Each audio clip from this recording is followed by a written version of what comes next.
Mũthikĩrĩria ĩtĩkĩra tũkũnyite ũgeni.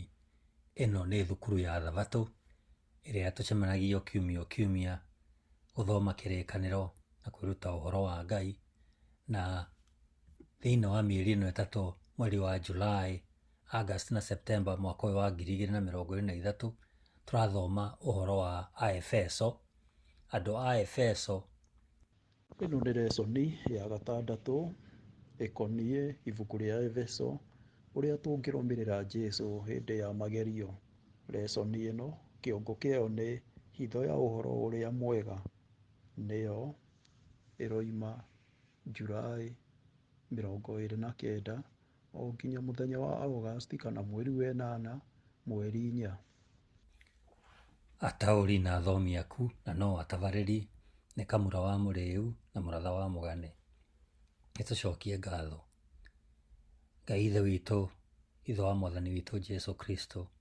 Nĩ wega ningĩ nĩ gũtũcemanithia haha kiumia gĩkĩ, tũigue uge waku, twĩrute, tũwarĩrĩrie, na nĩgetha tũkiuma haha o mũndũ akorwo na ũndũ ataũkĩrwo nĩguo atarataũkĩrwo hau mbere, na o mũndũ oime haha ena kĩrathimo kĩa mwanya tondũ wa kiugo gĩaku gĩkĩ tũraria ũhoro wa andũ a Efeso. Tũhe o mũndũ gũtaũkĩrwo nĩ hitho ĩno tũraigua, hitho ya ũhoro ũrĩa mwega, tũmĩmenye. Thengiũ nĩ gũkorwo na ithuĩ, twacokia ngatho thĩinĩ wa Kristo Jesũ Mwathani witũ. Amen. Mũthenya wa Thabatũ mĩaraho, mathomo ma kwĩruta kiumia gĩkĩ nĩ ibuku rĩa Efeso 3 na ibuku rĩa Ayubu 11, twambĩrĩrie 5 nginya 9, na ibuku rĩa Ezekieli 43 kwambĩrĩria 13 nginya 16. Ningĩ ibuku rĩa Amosi nĩ Amosi 7 twambĩrĩrie 7 nginya 8. Ona ningĩ ibuku rĩa Ezekieli 11 mũhari wa mbere ona wa kerĩ. Gĩcigo gĩa kũnyita na mũtwe. Kũrĩ ũcio ũhotaga gwĩka maũndũ maingĩ gũkĩra marĩa tũngĩciria kana tũngĩmũria, o marĩa ekaga na hinya ũrĩa ũrutaga wĩra thĩinĩ witũ. O we Ngai arogocwo thĩinĩ wa kanitha na thĩinĩ wa Kristo Jesũ kuma njiarwa ciothe nginya tene na tene. Amen. Nĩ ibuku rĩa Efeso 3 mũhari wa 20 nginya wa 21. Thĩinĩ wa ibuku rĩa Efeso 3, Paũlũ ambĩrĩirie na mwerekero ahutĩtie ũhoro waguo hau kabere. Nayo hitho nĩ atĩ nĩ ũndũ wa ũhoro ũrĩa mwega, andũ a ndũrĩrĩ na Ayahudi nĩ makagaya irathimo cia Ngai. Nĩ matuĩkĩte ta ciĩga cia mwĩrĩ ũmwe, na nĩ ũndũ wa gũkorwo marĩ kĩndũ kĩmwe na Kristo Jesũ nĩ makagaya ciĩranĩro cia Ngai o ũndũ ũmwe. Aefeso 3 mũhari wa 6. Ũndũ ta ũcio ndũngĩkorwo wĩ wa kũmakia kanitha matukũ maitũ, tondũ kanitha ũiyũre kũmakania kũrĩ athomi a maandĩko make ihinda-inĩ rĩu. Paũlũ agĩthiĩ na mbere na ciugo iria aguũrĩirio nĩ Roho wa Ngai ta mũtũmwo, agĩcangararia wendo wake kũhunjia ũhoro ũyũ mwega kũrĩ andũ a ndũrĩrĩ. Tũreruta ningĩ moritũ marĩa agereire nĩ ũndũ wa ũtungati ũcio o kinya ihinda thĩinĩ wa njera ya Aroma. O ũndũ ũmwe tũraigua wĩrutĩri wa Paũlũ harĩ hitho ĩno arĩyo ngoro ya ũhoro ũrĩa mwega, hitho ĩrĩa thĩinĩ wa kanitha ndũrĩrĩ nĩ ciigananĩirie ikinya na ariũ na aarĩ a Kĩyahudi, no tũkaigua gũcanjamũka gwake nĩ ũndũ wa kanitha na ũtungata wayo gũtwara ndũmĩrĩri thĩ yothe. Nĩ tũmũthikĩrĩrie mahoya-inĩ make akĩgoca Ngai nĩ ũndũ wa kuonania wega wake kũhĩtũkĩra kanitha. Na njĩra nguhĩ, nĩ tũrekĩrwo hinya kũnyitanĩra na Paũlũ wendo-inĩ wake wa ũhoro ũrĩa mwega. Mũthenya wa Jumabiri, mweri wa mũgwanja, tarĩki 30. Paũlũ, mũtũmwo muohe nĩ ũndũ wa andũ a ndũrĩrĩ. Reke tũthome ibuku rĩa Efeso 3. Nĩ ũndũ wa gĩtũmi gĩkĩ, niĩ Paũlũ njohetwo nĩ ũndũ wa kũhunjia ũhoro wa Kristo Jesũ kũrĩ inyuĩ andũ a ndũrĩrĩ. Ti itherũ nĩ mũiguĩte ũhoro wa ũrĩa ndaheirwo ũtungata wa wega wa Ngai nĩ ũndũ wanyu, na nĩguo ũhoro wa hitho ũrĩa ndamenyithirio na ũndũ wa kũguũrĩrio nĩ Ngai, o ta ũrĩa nyandĩkĩte na njĩra nguhĩ. Mwathoma ũhoro ũyũ, nĩ mũkũhota kũmenya ũrĩa ndakuũkĩirwo nĩ ũhoro ũcio wa hitho ya Kristo, ũrĩa itamenyithirio andũ a njiarwa nyingĩ, ta ũrĩa ũguũrĩirio atũmwo a Ngai atheru o na anabii nĩ Roho.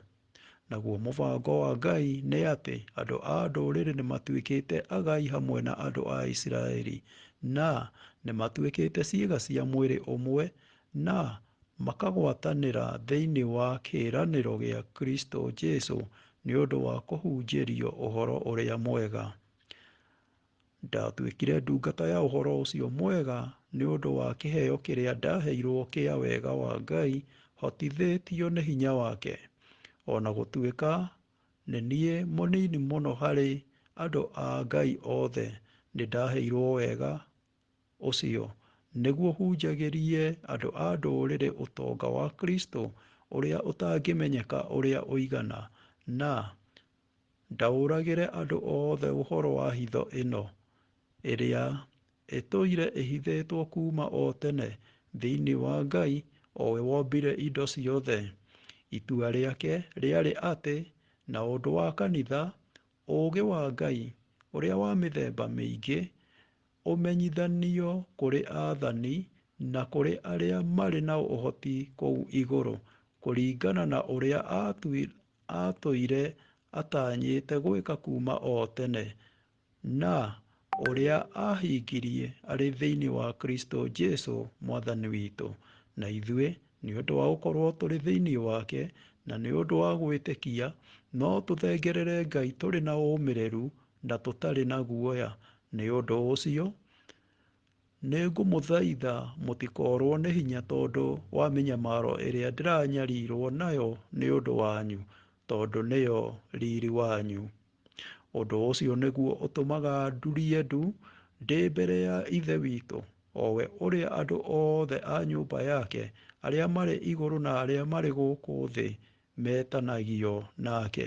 Nĩhooyaga Ngai atĩ kuuma ũtonga-inĩ wa riiri wake amũheage hinya nĩgetha mũhotithĩtio nĩ Roho wake-rĩ, mũgĩe na ũhoti thĩinĩ wanyu, nĩgetha Kristo atũũrage ngoro-inĩ cianyu na ũndũ wa gwĩtĩkia.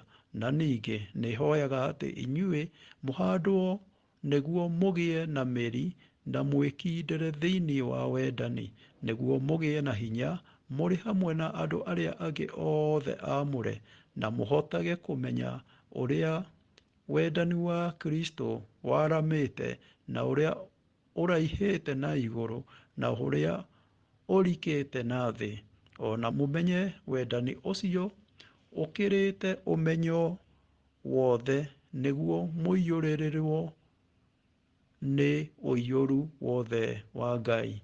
Na rĩrĩ, kũrĩ Ngai ũrĩa ũhotaga gwĩka maũndũ marĩa mothe tũmũũragia kana tũgeciria, na agakirĩrĩria mũno kũringana na ũhoti wake ũrĩa ũrutaga wĩra thĩinĩ witũ-rĩ, arogocwo thĩinĩ wa kanitha na thĩinĩ wa Kristo Jesũ, o nginya njiarwa-inĩ ciothe tene na tene. Amen. Ũguo twarĩkia gũthoma-rĩ, Tetha mwerekero ũmwe kana ĩrĩ, nĩ maũndũ marĩkũ ma bata mũno Paũlũ onanĩtie?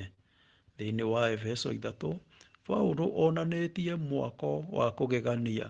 Paũlũ ambĩrĩirie na ciugo ici: nĩ ũndũ ũcio, niĩ Paũlũ, njohetwo nĩ ũndũ wanyu andũ a ndũrĩrĩ, nĩ ũndũ wa gũtungatagĩra Kristo Jesũ. Ĩyo nĩ mũhari wa mbere wa ibuku rĩa Efeso 3. Ningĩ agacoka akeherera harĩa haronania ũraihu na ũrikĩru, na agathiĩ na mbere kuonania wĩra ũcio mũnene arĩkĩtie gũtungata andũ a ndũrĩrĩ, ta ũrĩa twathoma thĩinĩ wa ibuku rĩa Efeso 3, twanjĩtie mũhari wa 2 nginya wa 13. Thutha wa kweherera, agacoka na rũũri harĩ rĩciria rĩa kwambĩrĩria na gũcokera rĩandĩko rĩrĩ. Ũndũ ũcio nĩguo ũtũmaga ndurĩrie ithe witũ maru thĩinĩ wa mũhari wa gĩcunjĩ kĩu gĩa 3, mũhari wa 14. Nayo mĩhari ya 14 nginya 21 ĩkonania ũhoro wa mahoya matarengetwo.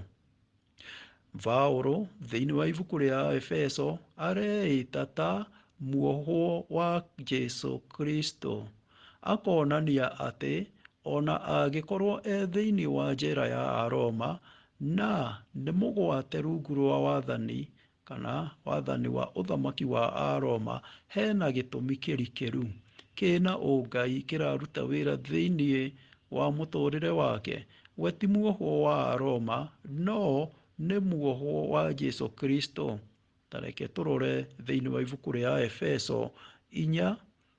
Efeso nĩ gĩcunjĩ kĩa 4 mũhari wa mbere ũrĩa ĩroiga, nayo ĩroiga: nĩ ũndũ ũcio, niĩ Paũlũ, njohetwo nĩ ũndũ wa Mwathani, nĩ ndamũthaitha mũtũũre na mũtũũrĩre ũringaine na gwĩtwo kũrĩa mwetirwo.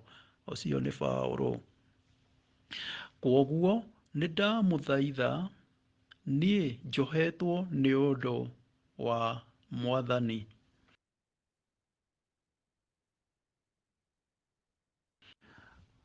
Paũlũ nĩ agwetete ũhoro wa mĩnyamaro yake thĩinĩ wa ibuku rĩa Efeso 3. Kwa ũguo, ndamũthaitha mũtikae gũkua ngoro nĩ ũndũ wa mĩnyamaro ĩrĩa ndĩrona nĩ ũndũ wanyu. Mĩnyamaro nĩ ya gũtũma mũgĩe na umithio. Thutha-inĩ, Paũlũ no agwetete mĩnyororo ĩrĩa ohetwo nayo thĩinĩ wa ibuku rĩa Aefeso gĩcunjĩ gĩa 6 mũhari wa 20. Naguo nĩguo ndĩ mwarĩrĩria waguo njohetwo na mĩnyororo. Hoyagai nĩgetha ndĩũheanage nyũmĩrĩirie o ta ũrĩa njagĩrĩirwo nĩ kũũheana. Ũndũ ũyũ wonanĩtie atĩ Paũlũ ndarĩ handũ hega ha kũhurũka na thayũ. Ringithania ũhoro ũyũ na ibuku rĩa Atũmwo 28 mũhari wa 16. Ĩroiga atĩrĩrĩ: na rĩrĩ, twakinya Roma, Paũlũ agĩĩtĩkĩrio aikare handũ mwanya na mũthigari wa kũmũrangĩra. No nĩ thĩinĩ wa njera. Gũkorwo wĩ njera-inĩ thĩinĩ wa karine ya mbere na gũkorwo wĩ njera cia Aroma iria ciarĩ miungu yenjetwo, na kũu thĩinĩ kwarĩ ũndũ wa mĩnyamaro mĩingĩ. Njera icio cia Aroma itiaheanagwo irio wega, ona itiarĩ na mĩbango mĩega ya cioro. Thirikari ya Roma ndĩarĩ na bata wa njera tondũ itiarĩ cia kũherithia andũ, nĩ gweterera mbere ya muohwo atuĩrwo ituĩro. Kwa ũguo, kũngĩ gũtiarĩ kinya irio, ohwo marehagĩrwo irio nĩ andũ ao kana arata, ona ũteithio ũngĩ ũrĩa mekwenda. Kĩeha kĩnene gĩa Paũlũ nĩ ũrĩa andũ arĩa maarĩ nao mekuona, tondũ muohwo aarĩ kĩndũ kĩmene na njono harĩ mũtugo wao. Eyũragia nĩ atĩa andũ mekuona. Nĩkĩĩ gĩtũmi gĩa Paulo, mũtũmwo na mũrekio wa Jesũ, mũtũgĩrie aikare amenetwo muohwo? Nĩ ũndũ agĩthondekerera kĩoho gĩake andũ mone kiumanĩte na Ngai mũbango-inĩ wake, na anyamarĩke nĩ ũndũ wao, kũnyamarĩka nĩ ũndũ wanyu. Ririkana ciugo icio nĩ tũgũcithomete. Na kĩrĩa kĩrarehe thoni icio kũgarũrũka gĩtuĩke riri wa Ngai kũrĩ o Aefeso. Ririkana ciugo cia Aefeso 3:14. Nĩ ũndũ wa ũguo-rĩ, ndamũthaitha mũtikae kũũrwo nĩ hinya nĩ ũndũ wa maũndũ marĩa nyariiragwo namo nĩ ũndũ wanyu, amu nĩmo matũmaga mũgĩe na gĩtĩĩo. Hĩndĩ ĩrĩa twĩ magerio-inĩ manene, tũngĩĩruta atĩa kwĩhoka Ngai?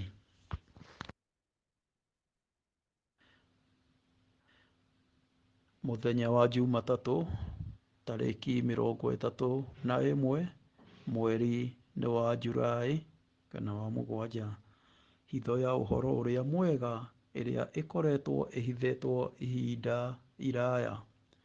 Paulo-rĩ, ehokeirwo hitho ĩrĩkũ? Ibuku rĩa Efeso 3 kwambĩrĩria mũhari wa mbere nginya 6, kei tũthome. Nĩ ibuku rĩa Efeso 3 mũhari wa mbere nginya 6. Nĩ ũndũ wa gĩtũmi gĩkĩ, niĩ Paulo njohetwo nĩ ũndũ wa kũhunjia ũhoro wa Kristo Jesũ kũrĩ inyuĩ andũ a ndũrĩrĩ. Ti-itherũ nĩ mũiguĩte ũhoro wa ũrĩa ndaheirwo ũtungata wa wega wa Ngai nĩ ũndũ wanyu, na nĩguo ũhoro wa hitho ũrĩa ndamenyithirio na ũndũ wa kũguũrĩrio nĩ Ngai, o ta ũrĩa nyandĩkĩte na njĩra nguhĩ. Mwathoma ũhoro ũyũ nĩ mũkũhota kũmenya ũrĩa ndakuũkĩirwo nĩ ũhoro ũcio wa hitho ya Kristo, ũrĩa ũtamenyithirio andũ a njiarwa ingĩ, ta ũrĩa rĩu ũguũrĩirio atũmwo a Ngai atheru ona anabii nĩ Roho. Na rĩrĩa wathoma Efeso 3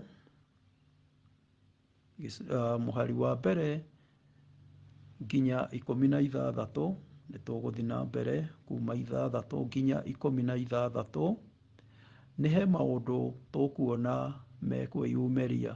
Reke tũthiĩ na mbere na gũthoma mũhari wa 7 nginya 16.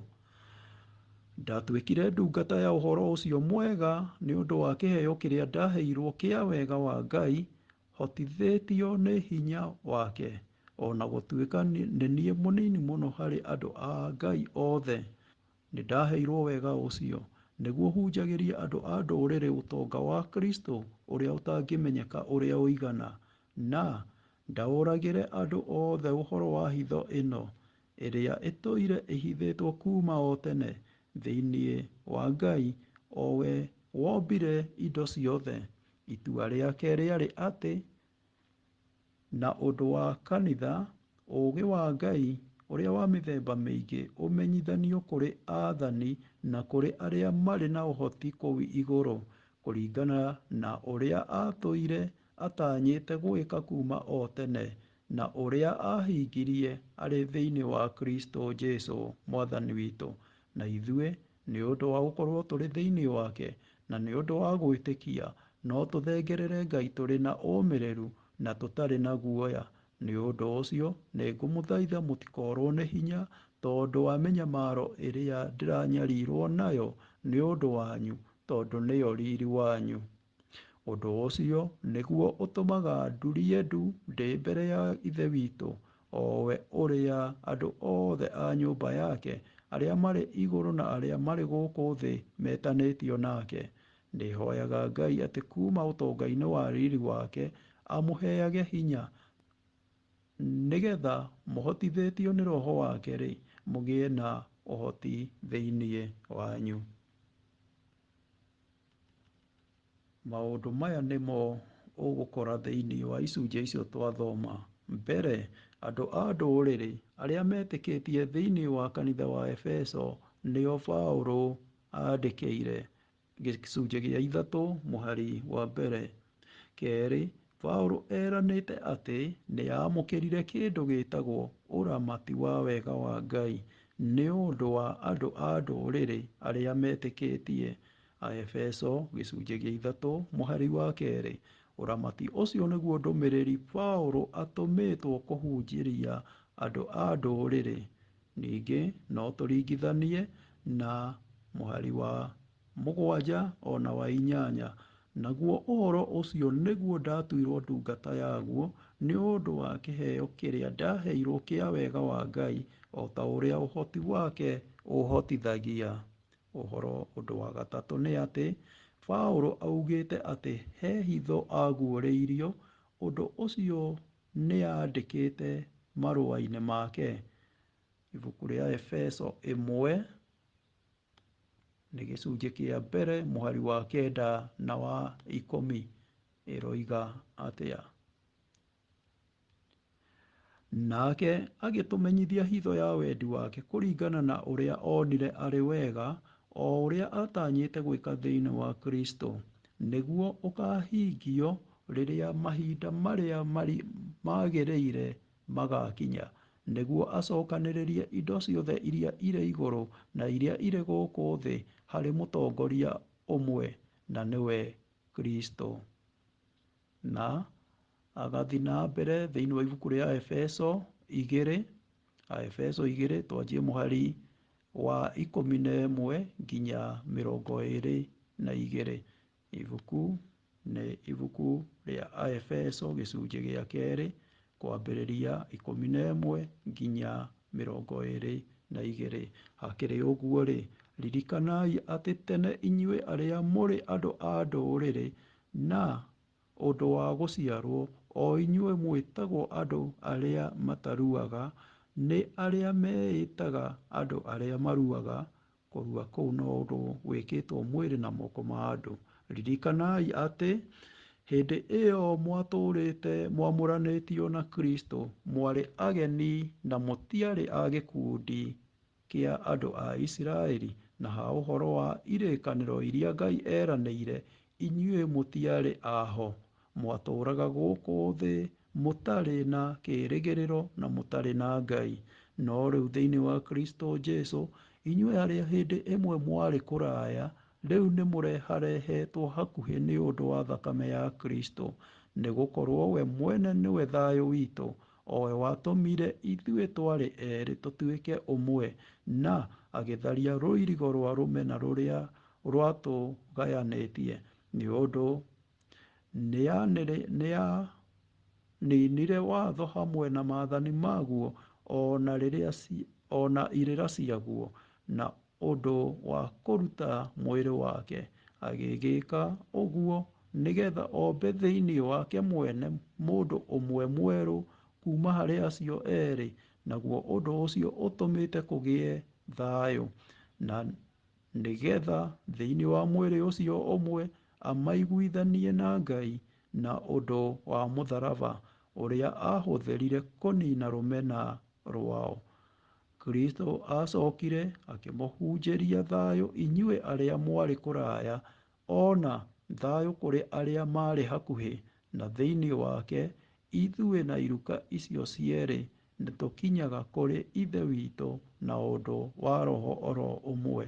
Nĩ ũndũ wa ũguo, rĩu inyuĩ mũtirĩ ageni na agendi rĩngĩ, no nĩmũtuĩkĩte ene bũrũri hamwe na andũ a Ngai, na mũgatuĩka andũ a nyũmba ya Ngai, mũgagĩakwo igũrũ rĩa mũthingu watũmwo na anabii, nake Kristo Jesũ we mwene agakorwo nĩwe ihiga inene rĩa koine. Thĩinĩ wake mwako wothe nĩ ũnyitanĩte na ũgakĩneneha o nginya ũgatuĩka hekarũ theru thĩinĩ wa Mwathani, na thĩinĩ wake ona inyuĩ mũrakwo hamwe nĩguo mũtuĩke gĩikaro gĩa gũikarwo nĩ Ngai na ũndũ wa Roho wake. Hitho ya Kristo ĩrĩa ĩroneka thĩinĩ wa ibuku rĩa Efeso 3 mũhari wa 2 na wa 3, ta ũrĩa tũgũthomete, Paũlũ ndendire kwandĩka tarĩ we mũthundũri wa hitho ĩno, no Ngai nĩamũheire nĩgetha amĩhunjie. Ũndũ wa kana, to o Paũlũ wiki wamũkĩrire ũguũria wa hitho ĩno, no Roho wa Kristo nĩwaguũrĩirie atũmwo atheru ona anabii na njĩra ya gĩkĩro kĩa igũrũ kĩa ũguũrio wa mũbango wa Ngai gũkĩra njiarwa cia hau kabere, ta ũrĩa tuona thĩinĩ wa ibuku rĩa Efeso gĩcunjĩ gĩa 3:5. Kiugo anabii haha gĩtionanĩtie arĩa magwetetwo kĩrĩkanĩro-inĩ gĩkũrũ, no nĩ arĩa marĩ na kĩheo kĩa ũrathi thĩinĩ wa makanitha-inĩ ma Gĩkristo ma mbere marĩa matũnganaga thĩinĩ wa mĩciĩ. Hitho ĩyo yahithĩtwo rĩu no ĩtwo hitho nguũrie.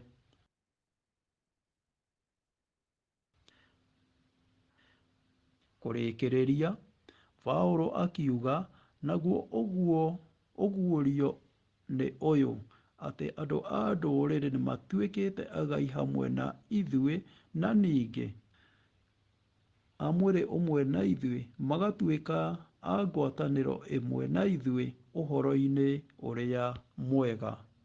Tũgũthomete ũguo thĩinĩ wa ibuku rĩa Efeso 3:6. Paũlũ arĩ na bata mũnene igũrũ rĩa ũhoro mwega na ũrĩa wamemerekagio thĩinĩ wa kanitha ũcio wa Efeso, ũrĩa watukanĩte andũ a ndũrĩrĩ na Ayahudi.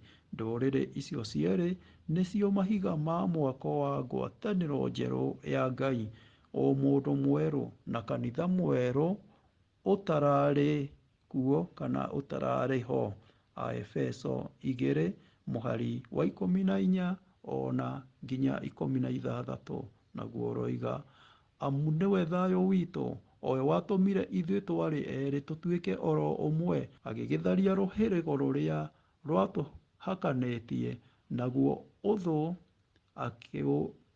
akĩũmĩra na ũndũ wa mwĩrĩ wake.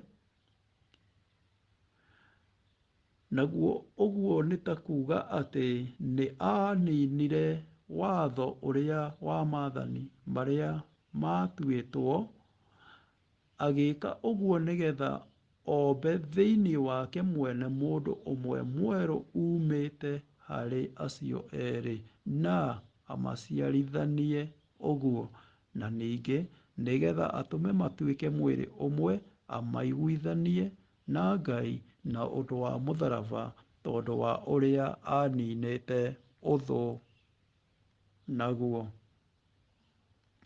No tuge atĩ nĩ magarũrĩtwo kuma ũthũ-inĩ magagĩtuĩka agai hamwe, mwĩrĩ ũmwe, othe hamwe thĩinĩ wa mwĩrĩ ũmwe, mwĩrĩ wa Kristo, na agwatanĩri a ũhoro ũyũ mwega a kĩrĩkanĩro. Na agwatanĩri a ũhoro ũyũ mwega wĩna kĩĩranĩro. Ibuku rĩa Efeso 3:6 nĩtũgũthomete. Nĩ rĩciria rĩrĩkũ angĩkorwo rĩho ona kana rĩtareyumĩria rĩkũreka ũkoragwo harĩ arĩa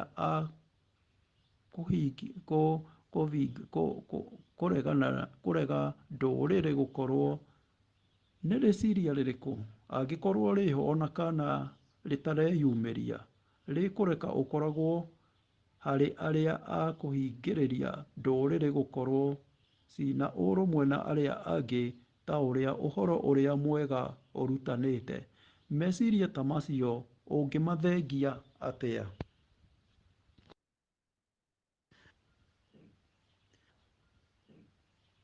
Mũthenya wa Jumaine, mweri wa kanana, tarĩki 1, mwaka wa 2023. Kanitha, ũguũria wa ũũgĩ wa Ngai. Paũlũ augĩte atĩa ũhoro ũkoniĩ Ngai na ciĩko ciake thĩinĩ wa Aefeso Juma. Thĩinĩ wa Efeso 3:16-19, Paũlũ orĩtie Ngai amahe ũhoti nĩguo mahotithio nĩ Roho wa Ngai na magĩe na hinya thĩinĩ wao. Aefeso 3:16. Ririkana nĩ tũgũthomete icunjĩ ici haha igũrũ. Kristo aikarage ngoro-inĩ. Thĩinĩ wa Efeso 3:17, na maikaragio na thayũ nĩ wendo wa Kristo ũrĩa ũraihĩte na ũkaarama. Gĩcunjĩ gĩa 18 kĩroiga Paũlũ gũcokeria Ngai ngatho na kũmũtũũgĩria nĩ ũndũ wa irathimo cia ngoro-inĩ iria ahete arĩa mamwĩtĩkĩtie, onanirie na njĩra 4:3: ũriku, ũraihu, wariĩ na kĩrũgamo, ũthiĩte o na igũrũ makĩria. Paũlũ ndaheanĩte ũraihu na wariĩ na ũthii wa na igũrũ. Ningĩ ũriku ũrĩa ciugĩte tiga atĩ nĩ ũndũ wa bata mũrutwo wa maandĩko no atuĩrie. Hihi to gũkorwo irimũ ici cionanagia ũũgĩ wa Ngai? Ibuku rĩa Ayubu 11:5-9 ĩroiga atĩrĩrĩ: "Naarĩ korwo Ngai no aarie, atumũre mĩromo yake, agũũkĩrĩre na akũguũrĩrie hitho cia ũũgĩ, nĩ ũndũ ũũgĩ ũrĩa wa ma nĩ wa mĩena ĩĩrĩ. Menya ũndũ ũyũ, atĩ Ngai ndakũherithĩtie kũringana na ũrĩa mehia maku maigana. Wee no ũhote kũmenya maũndũ marĩa mahithe ma Ngai? Kana no ũhote gũtuĩria kũna maũndũ ma Mwene-Hinya-Wothe? Maũndũ make nĩ matũũgĩru gũkĩra igũrũ. Wee nĩ atĩa ũngĩka? Nĩ mariku gũkĩra ũriku wa mbĩrĩra. Wee nĩ atĩa ũngĩmenya? Gĩthimo kĩamo nĩ kĩraihu gũkĩra thĩ, na nĩ kĩaramu gũkĩra iria rĩrĩa inene." Narĩo ibuku rĩu rĩa Ayubu rĩkoiga ũrĩa ũhũthagia ithimo ici 4. Toguo twacigua thĩinĩ wa ibuku rĩa Ayubu. Ũngĩringithania na ibuku rĩa Efeso, o rĩu tũgũthomete, Efeso 3:16-17, kana hekarũ ya kĩroho.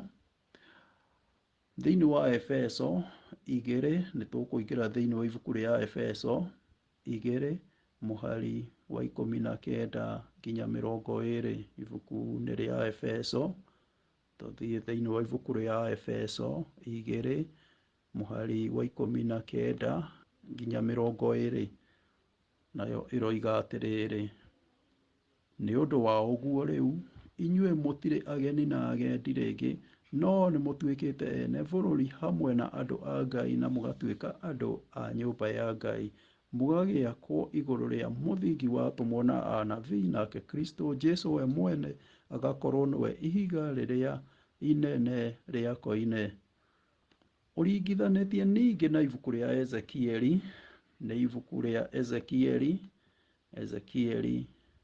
43, gĩcunjĩ gĩa 16 kĩroiga: "Narĩo riiko rĩu rĩa kĩgongona rĩiganane mĩena yothe 4, rĩrĩ na ũraihu wa mĩkono 12 na wariĩ wa mĩkono 12.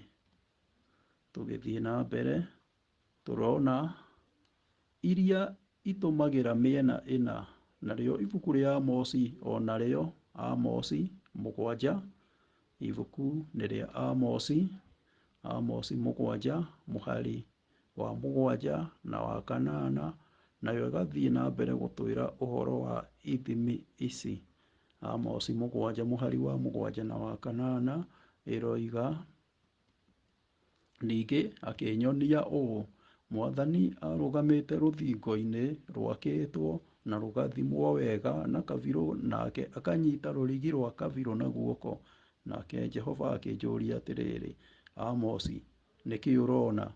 Na niĩ ngĩmũcokeria atĩrĩ, nĩ kabirũ ndĩrona.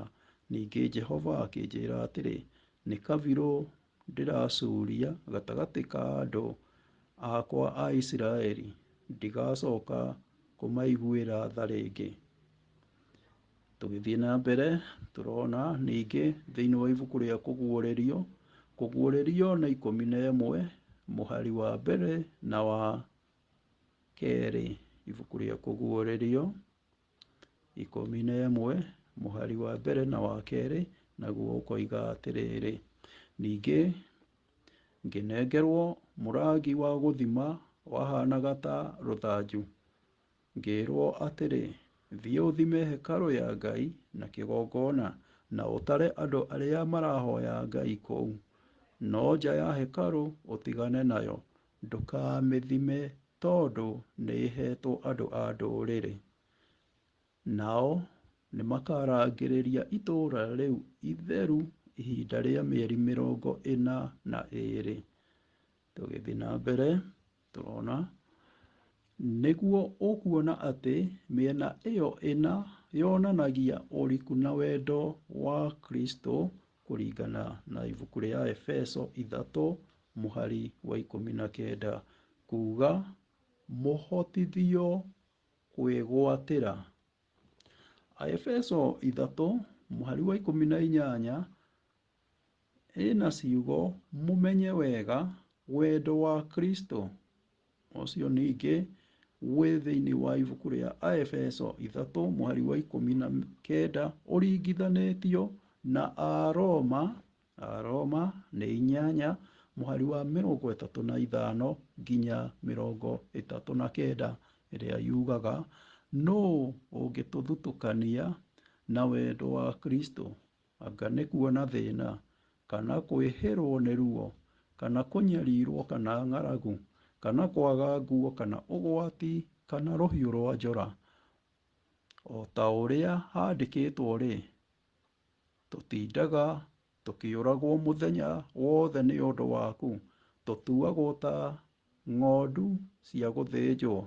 No rĩrĩ, ona tũkĩona maũndũ mothe-rĩ, gũtooria tũrĩ atooria o makĩria nĩ ũndũ wa ũrĩa watwendire, amu nĩndĩkĩtie kũmĩmenya mũno atĩ Kristo, ona kũngĩtuĩka nĩ ũhoro wa gũkua, kana wa gũtũũra muoyo, ona kana araika, kana mũrehe ma na kũu igũrũ, ona kana maũndũ marĩa ene kuo rĩu, kana marĩa magooka, ona kana ma hinya ona marĩkũ, gwata ũraihu wa kũrĩa gũthiĩte na igũrũ, kana ũriku wa kana gũthiĩte na thĩ mũno, ona kana kĩndũ o gĩothe kĩambirwo, hatirĩ ona kĩmwe kĩngĩtũtigithania na wendo wa Ngai, o ũcio wĩna Kristo Jesũ Mwathani witũ.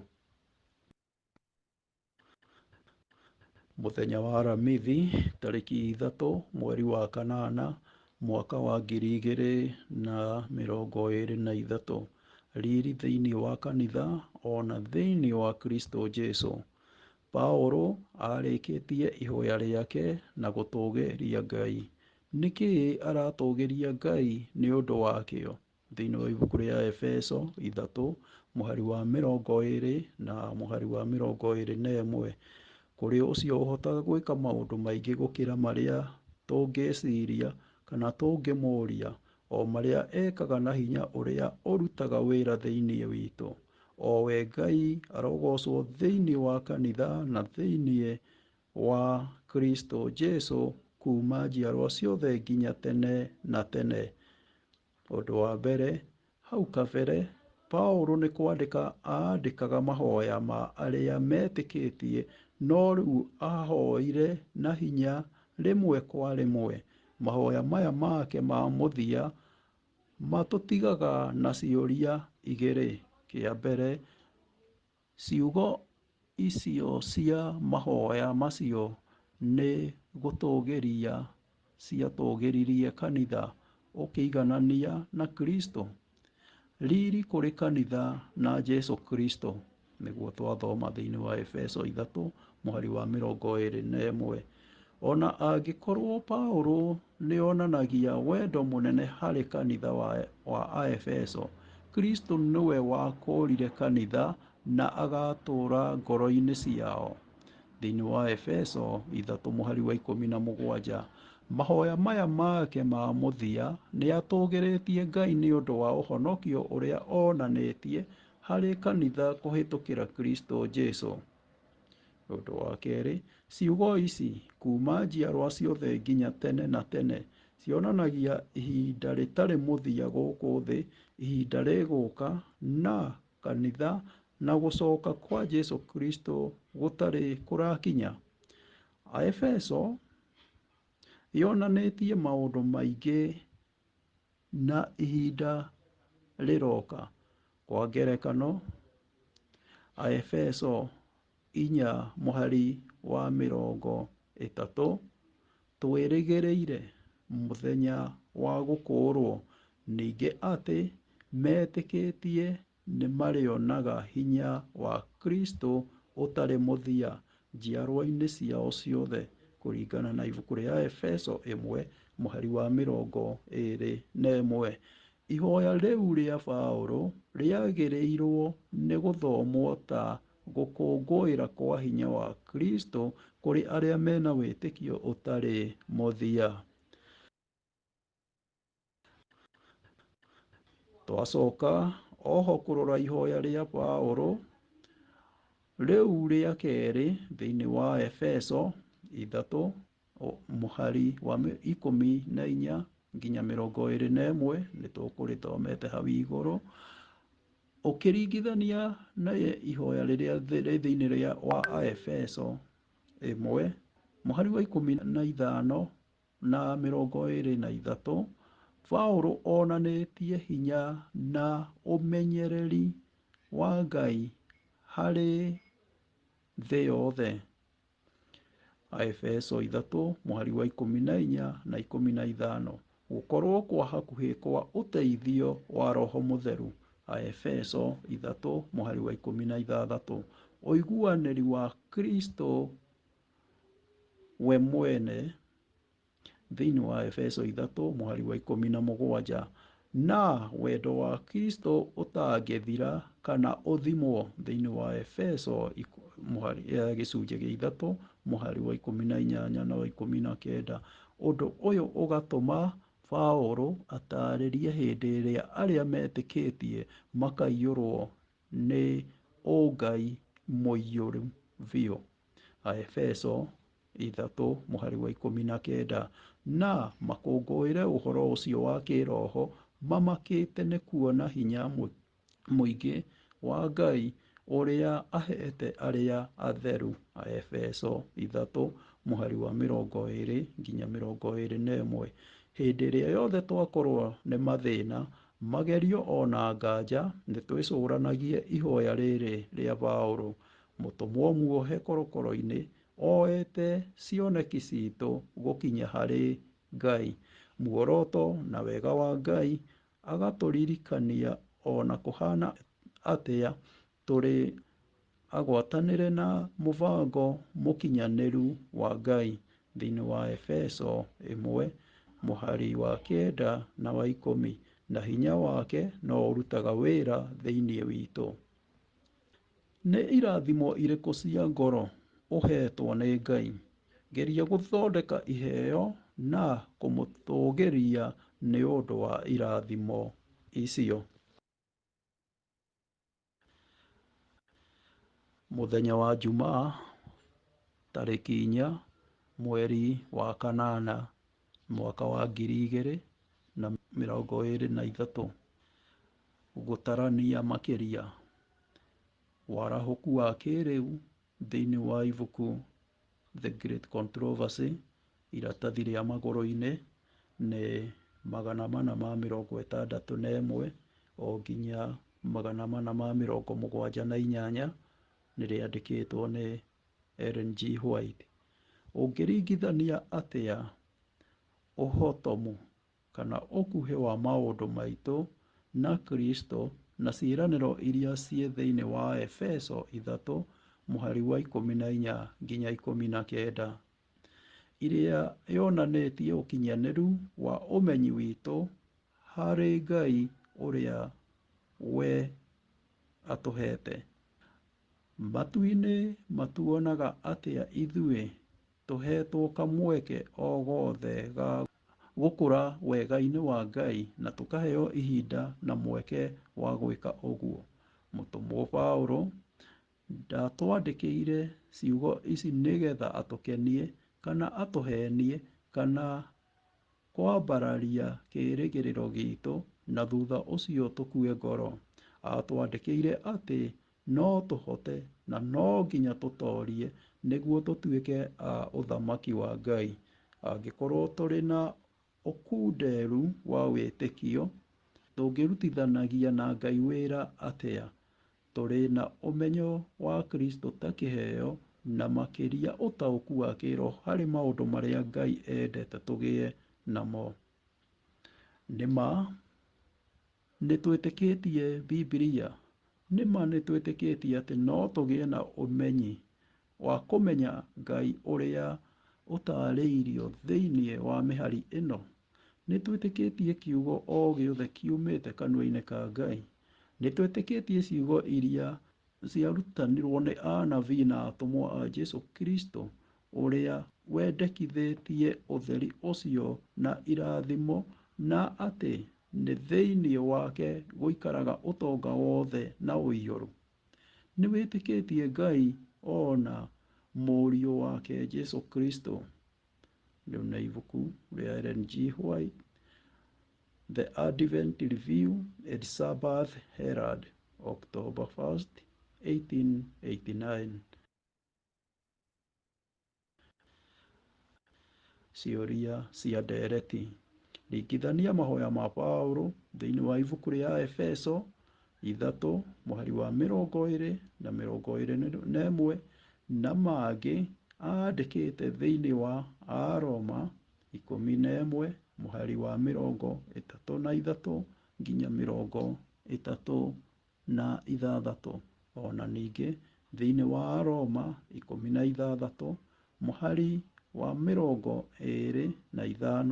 na mũhari wa 27, narĩo rĩu rĩngĩ Afilipi 4:20, na thĩinĩ wa ibuku rĩa Petero wa kerĩ mũhari wa 3:18 gĩcunjĩ-inĩ gĩa kerĩ, na ihoya thĩinĩ wa Juda 24:25. Nĩ rĩciria rĩmwe rĩrĩkũ rĩkuĩtwo mĩhari-inĩ ĩno yothe? Tũngĩhota atĩa kũrũmia mũtabarĩre wa kũgooca Ngai na kũmũthathaiya ũrĩa kuonanĩtio hau? Kĩũria gĩa kerĩ. Ringithania mũhũthĩrĩre wa kiugo gĩkĩ gĩa Kĩyunani pleroma kana na Gĩkũyũ ũiyũru, kĩrĩa Paũlũ ahũthĩrĩte maita mana thĩinĩ wa ibuku rĩa Efeso gĩcunjĩ kĩa mbere mũhari wa 10 ona mũhari wa 23, ningĩ thĩinĩ wa ibuku rĩa Efeso 3 mũhari wa 19 na ibuku rĩa Efeso 4 mũhari wa 3. Ũgwĩciria ũndũ ũyũ wĩna bata ũrĩkũ mũnene? Kĩũria gĩa gatatũ. Harĩ ciĩko cia Ngai iria Ngai atũgĩrĩtie mũno thĩinĩ wa ibuku rĩa Efeso, nĩ gĩĩko kĩrĩkũ gĩgwakaga mũno?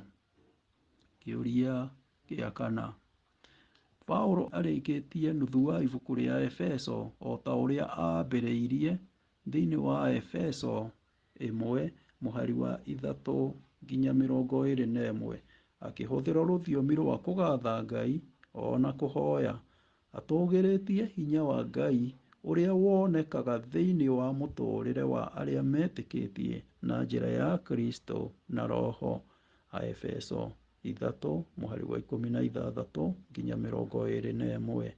Nĩ atĩa tũngĩthirwo nĩ hinya mũtũũrĩre-inĩ witũ ta ũrĩa Ellen G. White aandĩkĩte hau igũrũ?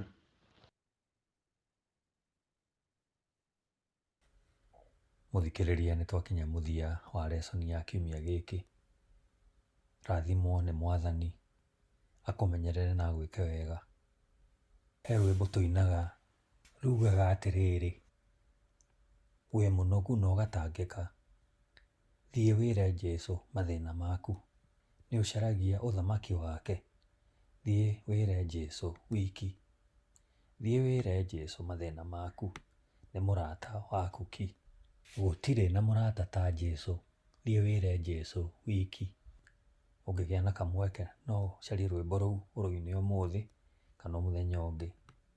Nĩ rũkonainie na wĩruti ũcio twakorwo naguo kiumia gĩkĩ na kĩrĩa kĩngĩ kĩrahĩtũkĩte. Rathimwo na ũtongorio nĩ Mwathani maũndũ-inĩ mothe, na wĩtĩkĩre gũkorwo na ithuĩ kiumia gĩkĩ tũrorete thĩinĩ wa wĩruti ũrĩa ũrũmĩrĩire.